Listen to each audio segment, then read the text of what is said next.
un résumé de sa mission. Je suis Marie, mère de la charité chrétienne. C'est à la demande de mon Fils que Dieu, le Père, m'a envoyé ici chez vous, en Côte d'Ivoire, en Afrique. Je suis venu pour vous libérer de la sorcellerie.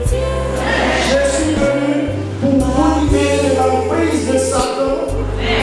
Je suis venu pour briser les liens, les pactes que nos ancêtres, nos aïeux ont signé avec les esprits qui étaient en fait les symboles de Satan et qui constituent des blocages dans votre vie. Je suis venu vous briser tout cela. Je suis venu vous redonner votre identité qui a été volée, qui a été comme capturée, qui a été enveloppée, qui a été enfermée. Je suis venu vous redonner votre identité, votre... C'est cela la mission de Marie et la charité chrétienne.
Le Seigneur soit avec vous. Et avec votre esprit. Par l'invitation de Marie-Mère de la Charité, pour que Dieu Tout-Puissant vous bénisse et vous garde. Le Père, le Fils et le Saint-Esprit. Amen. Allez et demeurez dans la joie, dans la paix du Christ. Nous rendons grâce à Dieu. On a...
parole de Saint Jacques des Deux-Plateaux. Saint Jacques est le chantillon de la Côte d'Ivoire. Donc elle est là au nom de la Côte d'Ivoire. Merci maman. Merci d'avoir accepté de nous visiter. Merci d'avoir accepté d'être reine. Reine de la Côte d'Ivoire, reine d'Afrique.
Seigneur est avec toi.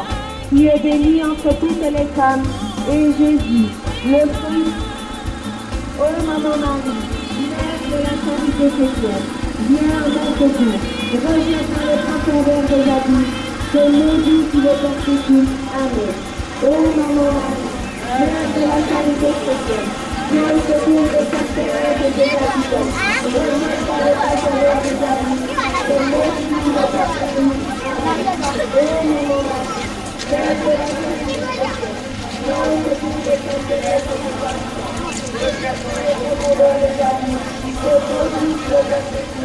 Amen.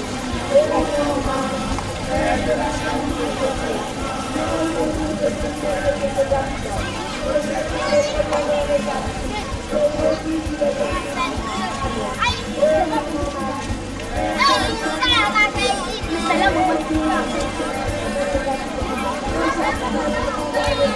Amen. Oh, Maman Marie, viens au secours de cette erreur de l'habitant. Reste dans la profondeur des abîmes. Que maudit qui les persécute. Amen. Oh, Maman Marie, Mère de la charité chrétienne, viens au secours de cette erreur des habitants. Reste dans la profondeur des abîmes. Que maudit qui les persécute. Amen. Oh, Maman Marie, Mère de la charité chrétienne, viens au secours de cette erreur des habitants.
sensible, la sève qui s'écoule de ce baobab, car elle est le signe de purification de l'âme et du corps. Elle est le signe de la renaissance. Enfant,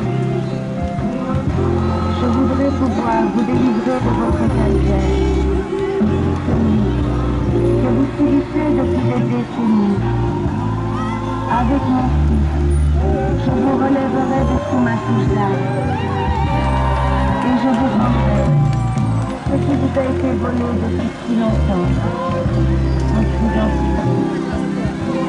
Mon fils, dans un précédent message a dit, pour celui qui croit en moi, pour celui qui aime ma mère, pour celui-là, demain je retournerai la terre, j'en arrêterai les études et les vents, et j'en sortirai les âmes emprisonnées, pour les remodeler de mes mains,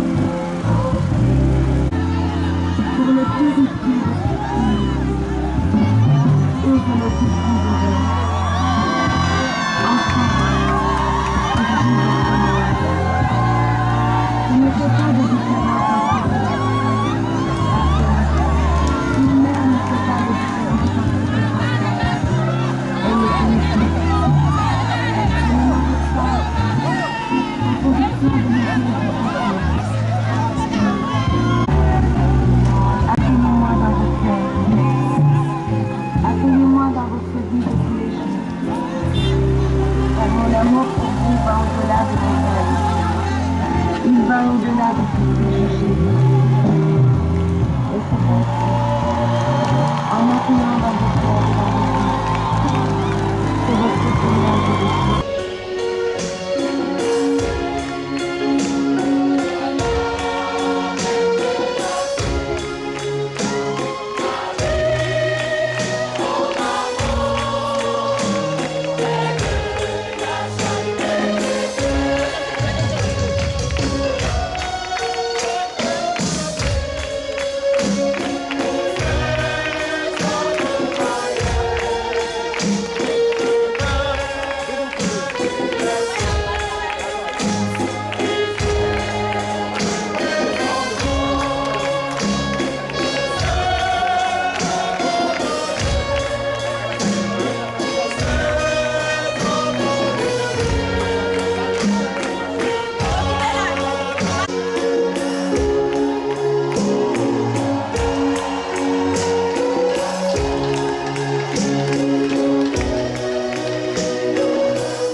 De grandes choses.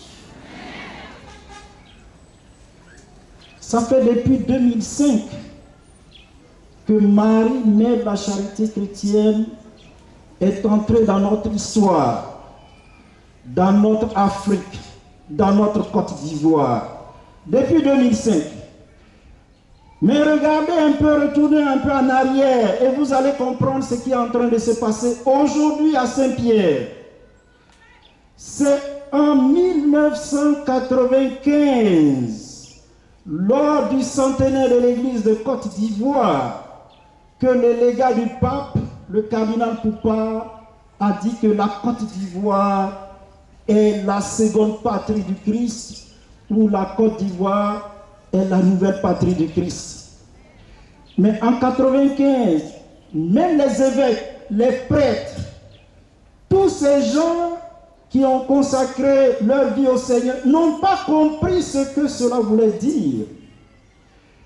Comment un cardinal envoyé par le pape peut oser dire que la Côte d'Ivoire, en regardant tous les pays du continent et tous les pays du monde, et dire que la Côte d'Ivoire est la seconde patrie du Christ, la nouvelle patrie du Christ?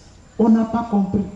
Mais Satan, qui a toujours des longueurs d'avance, a pris le devant pour mettre du désordre dans ce pays. Mais on va lui donner les stockades. Et déjà, depuis le 24 mars, Satan a été détourné de la Côte d'Ivoire.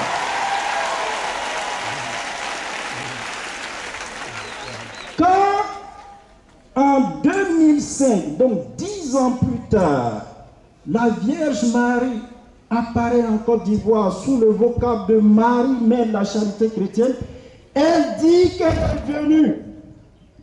Et ça, je reprends un message qu'elle a donné le 30 août 2012. Je suis Marie, mère de la charité chrétienne, et je suis envoyée par le Père éternel à la demande de son Fils pour régner en Afrique comme reine. Et que la mission qu'elle a reçue, elle a reçu la mission de libérer l'Afrique de la sorcellerie, de libérer l'Afrique de l'emprise de Satan, de briser les pactes que nos ancêtres ont signés avec les esprits, qui en fait sont des suppôts de Satan. J'ai reçu mission de restaurer l'homme africain, de transformer l'homme africain, de lui redonner son identité, sa dignité qui a été volée pendant des siècles, pendant des millénaires.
on va se mettre sous les vaches. On va demander la...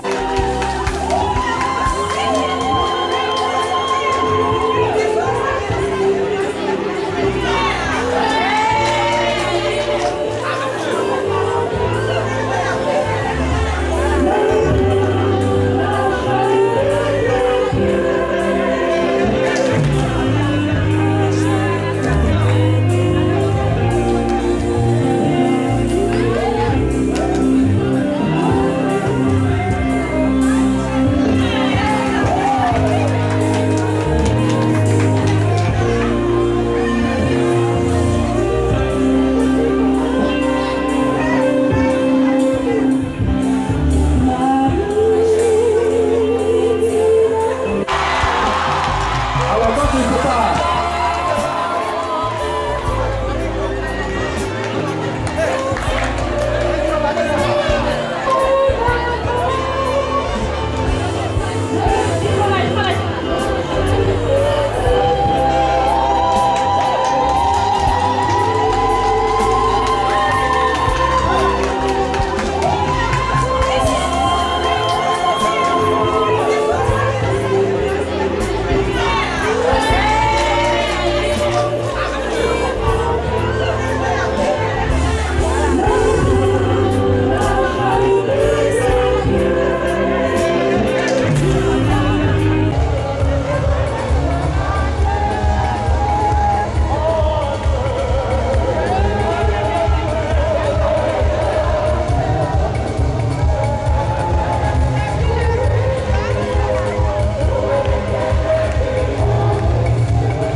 Nous avons bien des choses à te dire. Au fond de notre cœur pour lui. Alors, exauce-nous au-delà de nos désirs, au-delà de notre expression. Nous sortons avec toi, fais beaucoup de miracles, fais beaucoup de choses qui changent le cœur et donne un pays pacifié. Un pays où tout le monde travaille.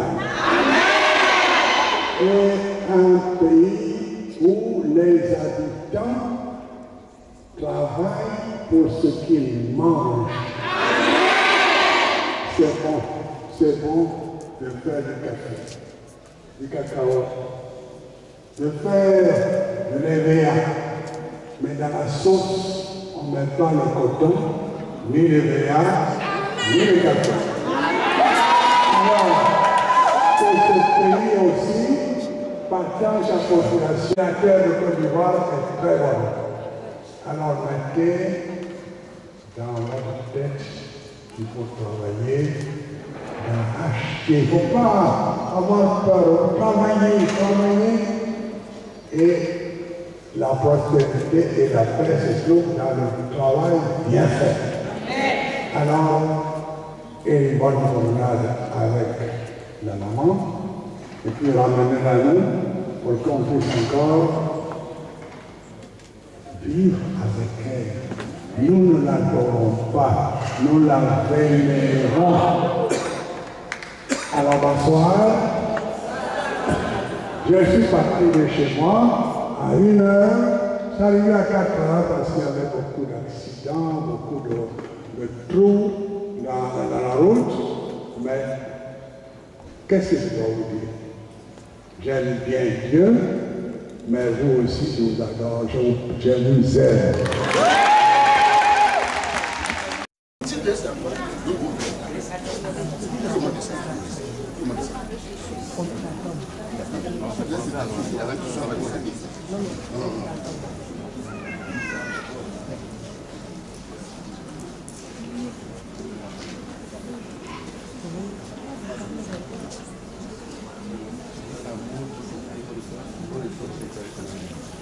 Amour, charité avec Marie.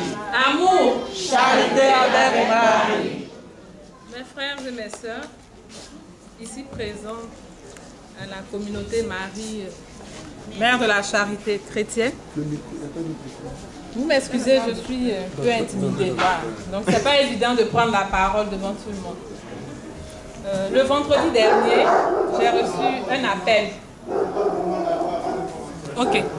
Moi, c'est Koyi Moko Brigitte. Je suis catholique. Je suis de la paroisse Saint-Jean, baptisée. Le vendredi dernier, j'ai mon amie qui m'a appelée.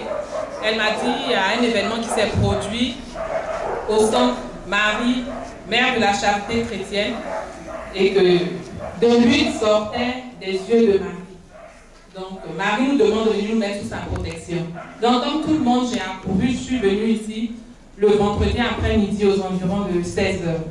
J'ai fait le rang, je me suis inscrite et je suis entrée dans la salle avec une amie, pas celle qui m'a invitée. Et nous avons respecté les consignes qui sont données, se recueillir. Au moment de partir, mon amie, en se mettant, quand elle était à genoux, en se relevant, elle a couché de l'huile sur le carreau. Donc elle m'a mis l'huile sur le bras. Je lui ai demandé, mais où tu as eu? Elle dit non, apparemment il y a de l'huile à terre. Moi j'étais plutôt concentrée sur la statue. Donc j'ai aussi mis la peau à l'endroit où elle indiquait. Et moi j'ai reçu beaucoup plus d'huile, ça coulait des mains. Donc j'étais tellement contente, j'ai mis l'huile sur mon front et j'ai fait le signe de croix. Et j'ai appelé ma meilleure amie qui a son enfant qui est dans le coma depuis 2 mois. 2 semaines à la Pisa. L'enfant a 3 ans. On dit qu'il souffre d'hydrocéphalie. On lui a fait des interventions. On a même mis un tuyau pour lui permettre de respirer. Donc, à l'instant où j'ai fait le signe de croix sur le front, j'ai ressenti le besoin de mettre l'huile aussi sur l'enfant. Donc, j'ai appelé sa mère. Je l'ai rejoint au travail. Elle-même, j'ai mis l'huile aussi sur elle. Je dis, je viens de prendre l'huile chez Marie. Il faut prendre pour toi et puis on va aller donner à l'enfant. Quelque chose va certainement se passer. Aussitôt le même vendredi, nous nous sommes rendus à la Pisa. Arrivé, je suis entrée en Réa, là où l'enfant est hospitalisé depuis 2 mois, bientôt 2 semaines. Il était branché, il a été opéré du cerveau, il avait ses pansements. Et je l'ai regardé, je dis, je viens de la part de Marie, mère de la charité chrétienne. J'ai de l'huile pour toi, je suis sûre que cette huile-là, en sortant d'ici, il va se passer quelque chose. Et j'ai badigeonné son crâne. Enfin, j'ai essayé d'étendre l'huile sur son corps, là où il y avait des sirènes, tout ça. Aussitôt, il a ouvert les yeux, Marie. J'ai eu peur.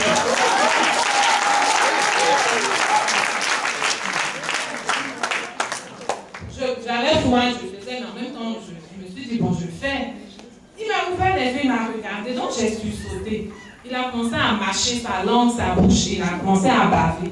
Donc j'ai eu peur, je suis entrée dans les couloirs. J'ai vu une dame, je l'appelais, elle n'était pas médecin, elle m'a recommandé quelqu'un d'autre. Je lui ai dit, mais l'enfant me dit, il est dans le coma, il ouvre les yeux, il dit non, il ouvre, mais il ne vous voit pas. Ses nerfs, rien ne fonctionne, il ne respire pas, c'est grâce aux appareils qu'il respire. Donc nous, notre but, c'est de pouvoir le faire respirer si on le débranche. Je lui ai dit, bon, d'accord. Quand je vais sortir d'ici, vous allez voir que si vous le débranchez, il peut respirer seul. Parce que je suis venue ici avec de l'huile qui guérit. Il dit, ah, si vous le dites, il m'a répondu comme ça. Et je suis rentrée à la maison. Le lundi, sa mère repart à la Pisa. On lui dit qu'ils ont débranché l'enfant qui respire.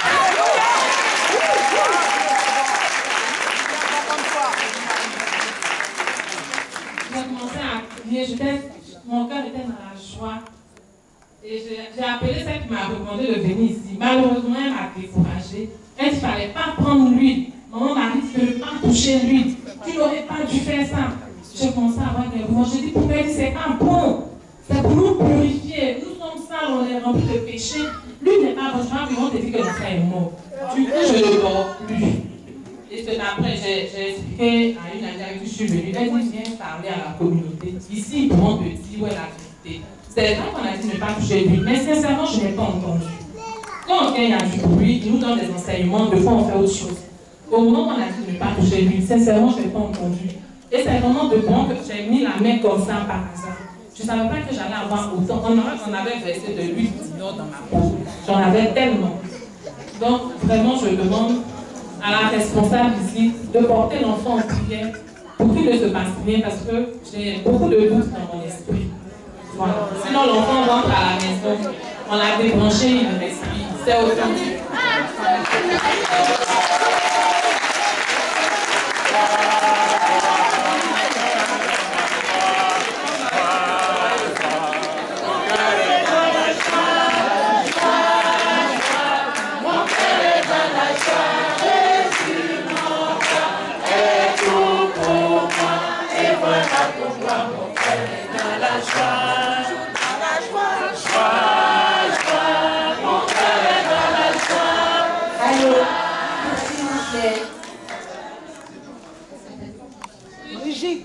Brigitte, depuis mardi, vous êtes des milliers à être passés à l'oratoire.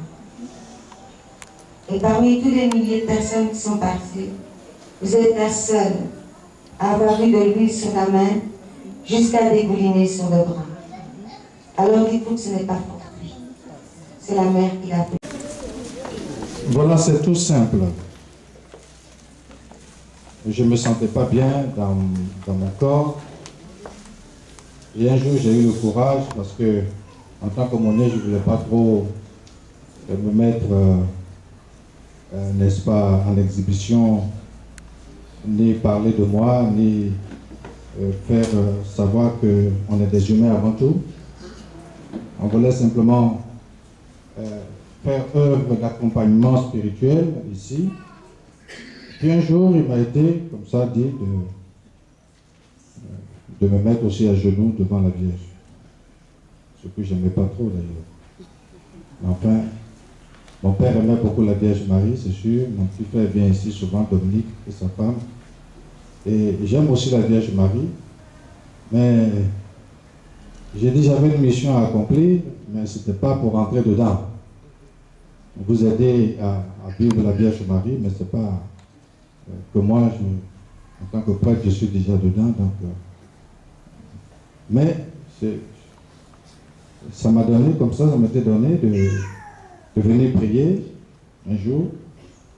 Et bizarrement, alors qu'on on est toujours distrait quand on fait son chapelet, et ce jour-là, je me suis rendu compte que je n'ai pas été distrait du tout pendant tout le temps que je disais mon chapelet dans l'oratoire. Et puis je me suis demandé d'ailleurs si moi on me connaissait au ciel là-bas. Ça c'est une idée qui m'a toujours hanté. Dit mais est-ce que moi à quoi on me connaît vraiment? Bon, ce sont des choses que je me suis toujours posé comme question. Et puis je m'en suis ouvert à Chantal et voilà qu'on m'a dit de faire un cheminement. Un cheminement, c'est quand même terrible ça. Mon petit orgueil de prêtre m'a dit, mais enfin, qu'est-ce que c'est que ça? Se lever à 5h du matin, 5h30 du matin, parce qu'il fallait faire ça, on avait la messe à 6h45. Et voilà que pendant 9 jours, j'ai fait les choses sans difficulté, me lever, et puis faire les prières avec sérieux, avec foi. Je dis bien avec sérieux, avec foi. Et bon, c'est passé.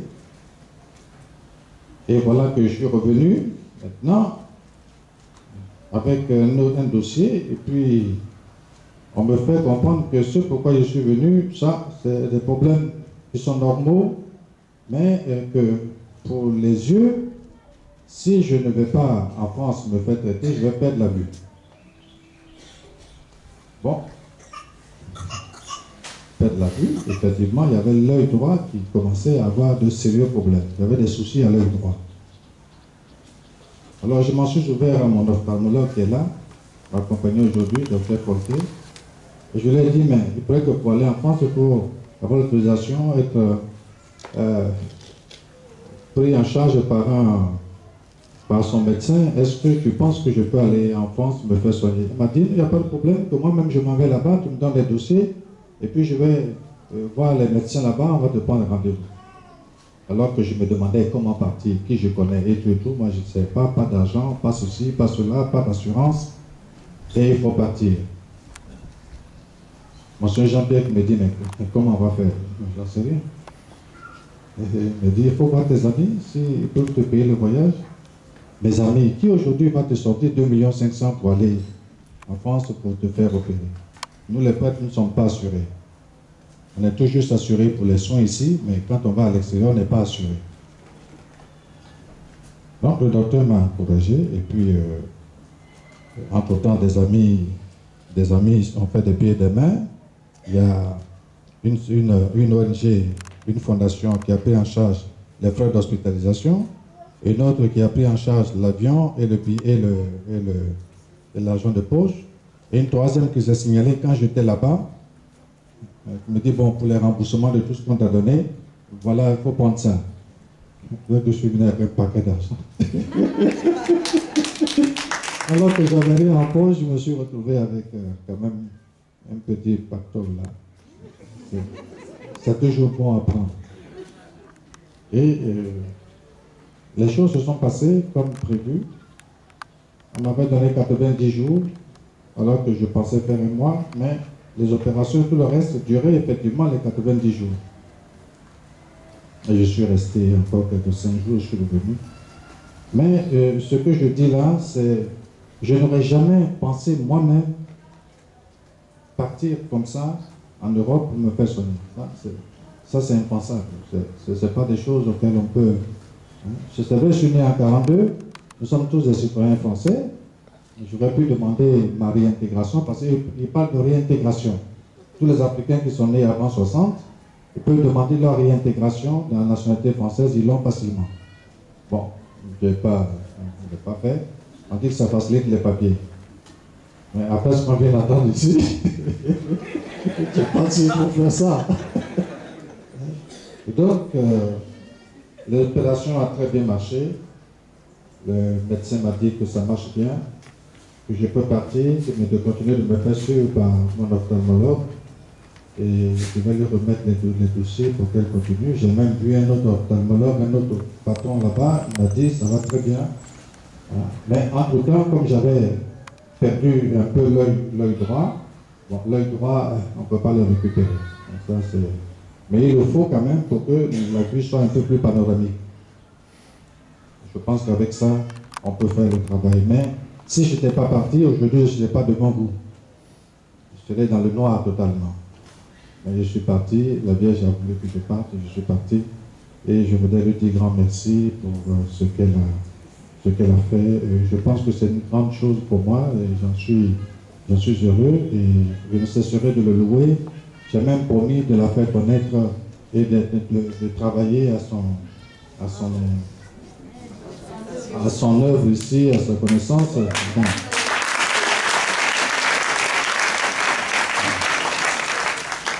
C'est vrai qu'elle ne peut pas vous toucher et puis vous restez dans l'indifférence. Donc j'ai construit dans mon village là-bas un sanctuaire qui s'appelle le sanctuaire de Marie consolatrice des affligés. Là aussi il y a du monde qui va là-bas et il y a même des guérisons, paraît-il, qui se font là-bas comme ça.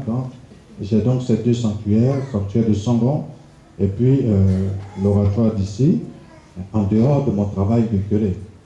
Ça je le fais parce que j'aime et que la Vierge Marie me passe. Alors avec moi, avec vous, je voudrais lui dire grand merci pour ce regard posé sur moi et que les yeux continuent, grâce aussi à notre ophtalmologue, continuent à s'éclaircir toujours plus parce que je recouvre progressivement toutes les facultés visuelles. Voilà. Merci à vous et puis merci à la Vierge Marie surtout.